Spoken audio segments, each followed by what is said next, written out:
লালমনিরহাটের পাটগ্রাম উপজেলার কুচলিবাড়ি ইউনিয়ন জোড়াপুলের বাঁশের নড়বড়ে সাঁকোই সানিয়াজা নদী পারাপারের একমাত্র মাধ্যম।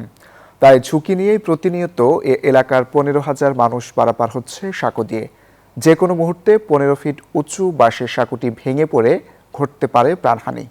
লালমনিরহাট থেকে পাঠানো রবিউল হাসানের তথ্যচিত্রের রিপোর্ট। নেই সেতু, পারাপারের অন্য কোনো মাধ্যম না থাকায় এভাবেই ঝুঁকি নিয়ে সানিয়াজান নদী পারাপার হচ্ছেন লালমনিরহাটের কুচলিবাড়ি ইউনিয়নের 10 গ্রামের 15,000 মানুষ।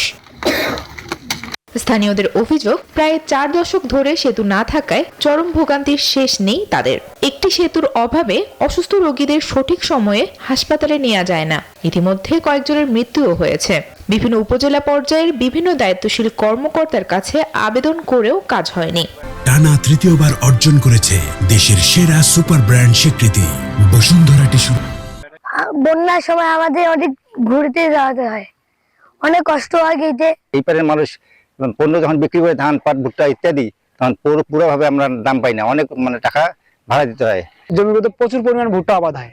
এই ভুট্টার আবাদগুলো কৃষকরা ঠিক মতন বাজারজাত করতে পারে না, রাস্তার না থাকার কারণে। আমাদের এই সানিয়াজা নদীর সেতুর খুব অনবদ্য দরকার একটা ব্রিজের।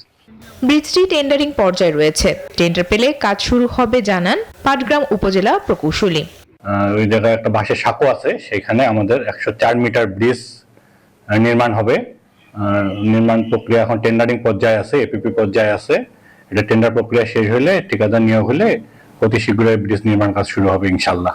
সানিয়াজান নদীর উপর সেতু নির্মাণ হলে এখানকার মানুষের জীবনমানের উন্নয়ন ঘটবে বলে মনে করেন স্থানীয়রা।